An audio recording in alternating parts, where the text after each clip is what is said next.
Maintenant, nous avons un montage oscillateur avec deux transistors. Voilà, un peu comme si on avait deux portes. Les transistors sont montés en commutation, c'est-à-dire qu'ils vont commuter vraiment on-off.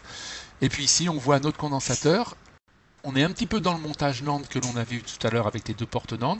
C'est bien l'entrée du condensateur que l'on va bouger. Soit il va être connecté en plus 5 volts lorsque le transistor ne sera pas conducteur, soit il sera connecté à la masse lorsque le transistor sera conducteur, et inversement de l'autre côté. Donc on voit bien qu'on va bouger la polarisation de notre transistor, soit on le met à la masse, soit on le met à 5 volts. C'est des Et là, PNP, ça. ça c'est 2 NPN. NPN, alors attends. Ouais, transistor NPN. Conducteur. Donc dès que la tension ici va passer à 0,6 V, il est conducteur. Dès que la tension est en dessous de 0,6 V, il est plus conducteur. Et donc là, on voit les seuils qui sont ici. Ça, c'est la tension sur notre collecteur. Non, non, il est alimenté en plus 5 volts. Donc dans la ligne du 5 volts, on a 4 résistances. Une résistance par collecteur de 330 ohms, c'est assez faible. L'émetteur de chaque transistor est connecté à la masse. Et puis on a une résistance qui alimente chaque base de transistor. Donc cette résistance de 1 kΩ alimente la base du transistor Q2. La résistance de 1 kΩ ici alimente la base du transistor Q1. Et puis on a un condensateur qui est mis entre le collecteur d'un transistor et la base du suivant. Et c'est un montage complètement symétrique. Il a juste une seule différence. Un montage comme ça ne peut pas fonctionner parce que au démarrage, l'état est stable et le dispositif ne sait pas s'il doit charger un condensateur ou le décharger vu que rien n'a été défini au départ. Donc pour qu'un montage comme ça fonctionne, on crée une dissymétrie dans le montage. Donc la dissymétrie, elle est cachée, elle est là. C'est-à-dire qu'on a d'un côté une résistance qui fait 330 et de l'autre côté on a une résistance qui fait 320. Ce qui va créer à l'allumage du montage une petite dissymétrie qui va permettre au dispositif de démarrer. Sinon il ne démarre pas. Je croyais que c'était une erreur de frappe. Non, c'est pas une erreur. Bizarre. Vous avez bien remarqué, c'est une ruse de Sioux. C'était un peu caché, mais c'est quand même existant. Donc ça, vous pourriez, en rechargeant le montage là, voir un petit peu ce qui se passe, c'est-à-dire les tensions qui sont aux bornes du condo. On voit bien qu'on a ici des tensions qui vont être à moins 3 volts, hein, ici, là. Alors qu'on n'a pas de négatif dans notre montage. On a bien moins 3 volts. Ici, on a moins 3 volts aussi. Donc, mais là, il n'y a pas de problème. Le transistor, avec moins 3 volts à ses bornes, il est prévu pour ça, ça ne va pas lui poser de problème. Contrairement à notre système de porte NAND tout à l'heure.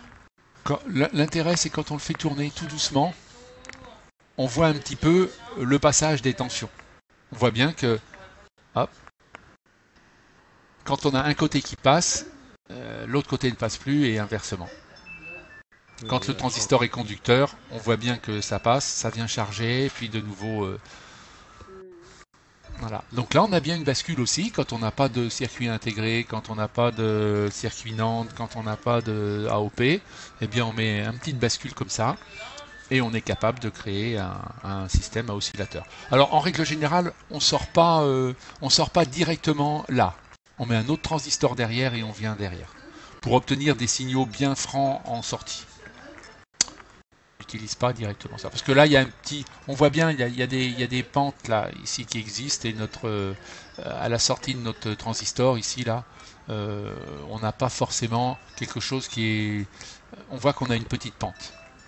Et Vous du voyez coup, là? tu utiliserais un autre transistor pour Voilà. créer le... On va mettre un autre transistor derrière pour que les tensions soient un peu plus raides.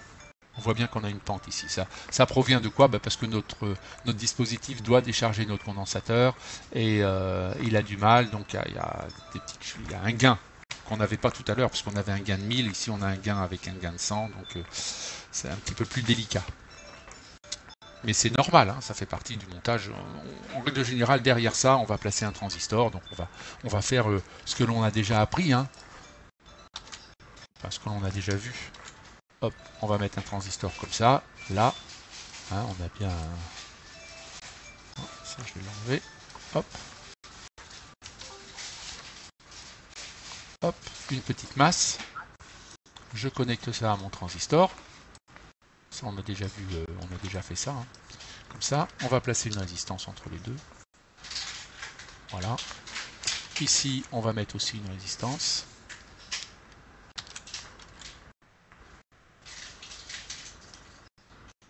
Hop, allez.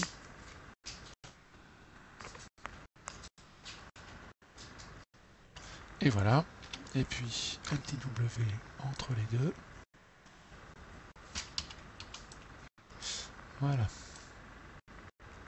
Hop. On redémarre. On vient ici.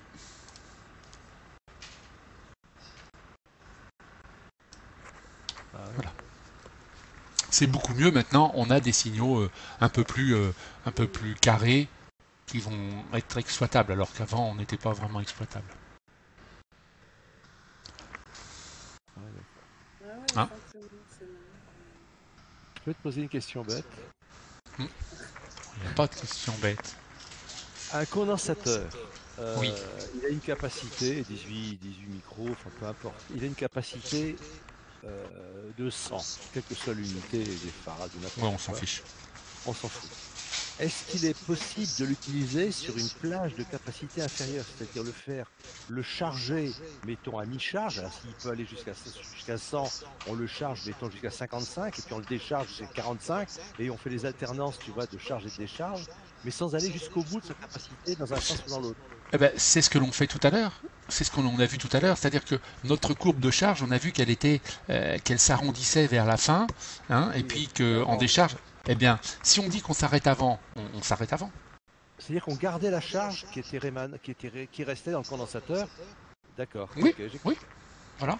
Mais après, la capacité du condensateur, c'est pas tout à fait comme sur un accu. Hein, c'est pas tout à fait la même chose. Et puis la capacité du condensateur, c'est pas la même chose qu'un accu. Ça se mesure pas de la même manière. C'est les microfarads, ça va être effectivement, on va emmagasiner une quantité d'énergie, mais si on charge le condensateur avec une tension plus faible, la quantité d'énergie est effectivement emmagasinée plus faible. Mais bien sûr que si on charge un condensateur de 50 microfarads au maximum, il aura la même capacité emmagasinée qu'un condensateur de 100 chargé à moitié. D'accord. Okay, c'est ça que je voulais savoir. On n'est pas obligé de le décharger pour réinverser la. Oh bah non. Non. Ça c'est. Et le seul chose, c'est qu'il y a deux types de condensateurs. Hein. On a des condensateurs chimiques et qui sont donc polarisés. Hein. Donc ça va être ça par exemple. Voilà, polarisé. Et puis on va avoir le même condensateur, comme ça, là, non polarisé. La différence entre les deux, là on n'a pas mis de transistor polarisé, il aurait fallu, parce qu'à des moments donnés le condensateur avait d'un côté un moins, puis de l'autre côté un plus, et puis un moment après il a l'inverse. Donc il aurait mieux valu mettre un condensateur polarisé, non polarisé, donc c'est ce qui a été fait, non polarisé.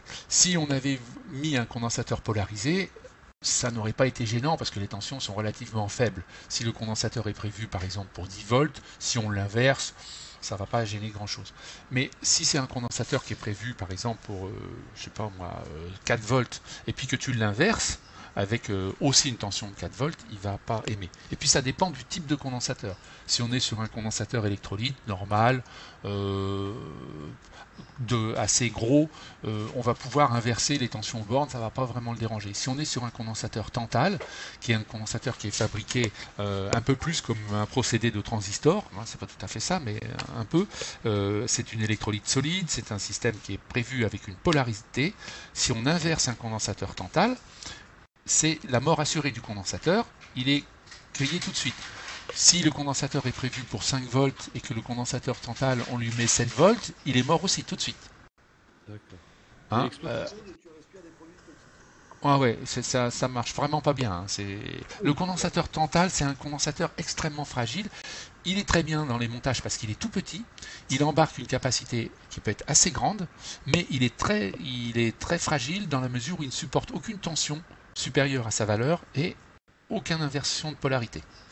Alors qu'un condensateur polarisé comme ça, un 10 microfarad, bah, si c'est un 50 volts et puis tu lui mets 52 volts, bah, il va fatiguer plus vite. Mais c'est tout, ça va pas le déranger. Et puis si tu lui mets moins 5 volts aux bornes parce que tu t'es trompé, c'est pareil, ça va pas le déranger. Quand on est dans des systèmes audio, ça arrive de trouver des condensateurs à des endroits où on aurait dû mettre un condensateur non polarisé, mais sauf qu'un 10 microfarad non polarisé, c'est cher, donc on va mettre un polarisé. Mais les tensions qui seront aux bornes, les tensions négatives ne seront pas importantes. Mais ah ouais, il y a une polarité sur parce que je regarde l'image des condensateurs Tantal, là-bas on n'utilise pas. Je savais pas qu'on voit pas la polarité. Ah non, Tantal t'en utilises pas beaucoup. Hein. C'est des gouttes d'eau, c'est des gouttes. Non, non. Condense. C'est une Comment on goutte. reconnaît la polarité? Il n'y a pas de polarité marquée dessus. Je regarde des photos là. Si c'est un condensateur Tantal, tu as une polarité, c'est marqué plus et moins sur les bornes. Toi qui regardes les céramiques, ça ressemble aux céramiques en fait. Un peu. Tantal, chez Amazon, etc. En gros plan, mais je vois C'est parce que c'est pas des condensateurs Tantal ou je sais pas quoi.